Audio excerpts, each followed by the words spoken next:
So let's get this makeup tutorial on the road and ready to go for our festival. So I'm applying a HD primer, which does look a bit scary at first.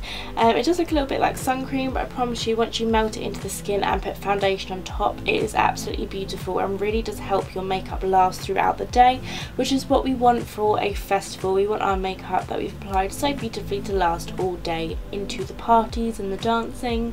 And then I went in with a luminous foundation. This is the NARS Sheer Glow foundation. I just dotted it all over my face so I looked a little bit scary, and then buffed it into the skin using my Sigma F80 flat top kabuki brush, which I sprayed a little bit of MAC's Fix Plus on top of, just to help blend out the foundation. I've seen Jaclyn Hill do this in a lot of tutorials and never really thought of doing it. I tried it in this particular video and I really like the effect that it gives. It's just a lot easier to blend out your foundation and it's a lot more effortless. Then I just removed the makeup that went onto my lips because I didn't want to dry out my lips. It's a good tip for anyone who accidentally gets foundation on the lips. Just take a little baby wipe and remove it from your lips before you go on to anything else. Then I went ahead and primed my eyes. No surprise, it's MAC Paisley Paint Pot. If you have any suggestions for some amazing eyeshadow primers, please do let me know. This is my tried, true, tested eyeshadow primer. Then I went ahead and just set the primer into place using my face powder and applied Peach Smoothie into the crease of my eye because it's my go-to transition shade and it goes with everything. To do this, just take a fluffy brush and in windshield wiper motions, mixed with kind of circular motions, just buff it into the crease of your eye. If you don't have a crease, just make one. Then I just buffed that away and took a little bit of a pinky shade as well and also buffed that into the crease of the eye just to add a more feminine look to the eye. Then for this particular eye look, I wanted something really simple but still very beautiful. So I took the Too Faced A La Mode Eyes palette, which I don't think I've actually used in a video before. I just took the bronzy shade, I believe it's called Cans, I'm not too sure. Again, all products and names, swatches, etc. will be listed on my blog.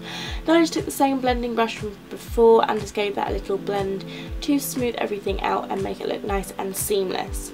Then I took the Frosty White shade from the palette, applied this to the inner corner of my eye, and then took the dark brown and ran it under my lower lash line, and then followed up with the blending brush from earlier and just buffed that out to make it look nice and smoky and seamless. Then I took a grey kohl liner instead of a black one, just because I think it gives more of an interesting effect, and just tight lined that into the upper waterline as well. Just gives a little bit of a different effect as opposed to black, and I'm all about trying different inner waterline liners. Then I went in with my favourite mascara at the moment, which is Benefit's Roller Lash Mascara. Yes, if you notice, my eyelashes are incredibly long and I'm absolutely loving it. It is a product called Lilash, and I will link the blog post below when it is up. At the moment I haven't written it or taken photos, but I promise you it's amazing, so be sure to look out on my blog for info on how I got my lovely long lashes. Then I just did some contouring because I felt like I wanted to proper glam it up, seeing as the eyes are so simple. I contoured down at the sides of my nose just to make it look a little less kind of lumpy bumpy. Then under the lip for a poutier appearance, under my cheekbones, around the tops of my forehead, under my jawline, pretty much everywhere, to be honest. And then once that's applied, I just blended it out using my same brush that I used for my foundation. I also sprayed a little bit of Fix Plus on this beforehand, just a tiny little bit, as I didn't want to remove the makeup. Then once the contouring is done, obviously you're going to want to highlight in place of where you would have put that contour.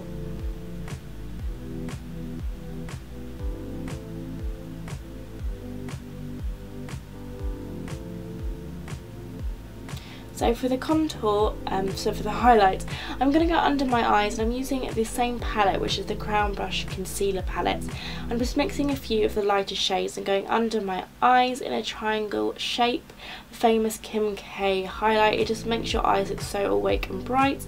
I balanced out that stronger highlight with the highlight on my chin, around the sides of my mouth, and pretty much everywhere that we haven't put that contour shade we're going to highlight, because we want to bring some light to those areas and really bring them out and stand out from the face.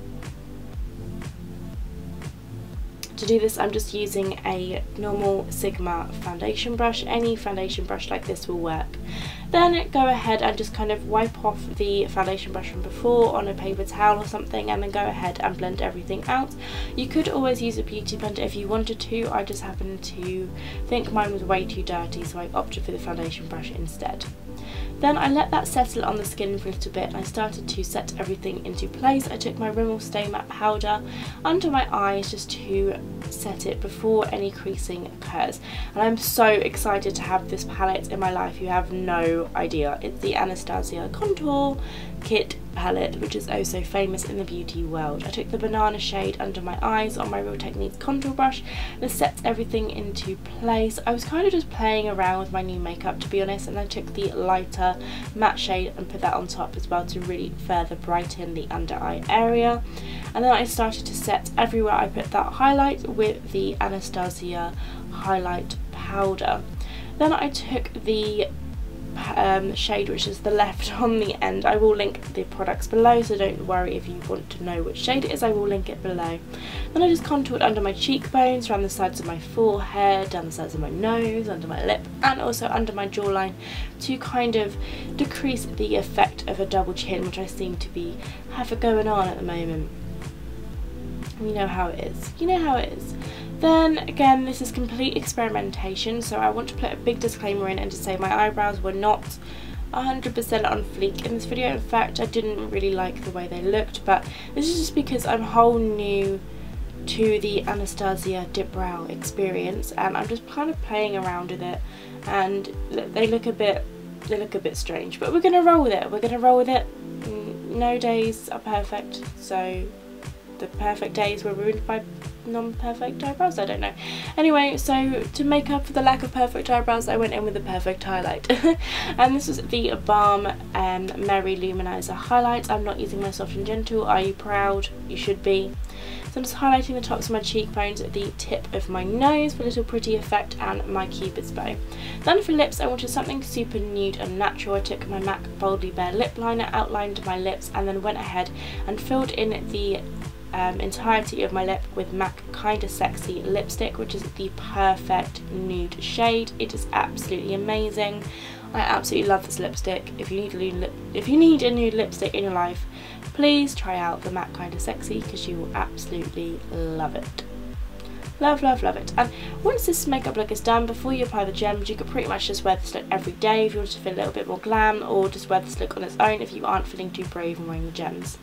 But of course this is a gems inspired makeup look, so I went ahead and applied this kind of bindi diamond shaped gem that I found, and I actually think I found this off an old bag which it fell off, and I usually keep things like that because you can use them for art and things like that. So if you have something lying around the house, like an old piece of embellishment or something like that that you know that you won't really wear again, just use a gem from that. That's what I did. Then I choose these little rhinestones I got from Amazon for like £1, and then just applied the lash glue to my face where I wanted the gems to go, and then applied the gems with the tweezers. That is the finished look. It really reminds me of kind of like a Disney princess, which is what my friend told me I look like, and I really love this makeup look. It's super, super pretty and feminine and really perfect for a music festival where you want to look a little bit glam and not so out there, and I absolutely love this makeup look. Thank you so much for watching. Be sure to give it a big thumbs up and subscribe. See you next time.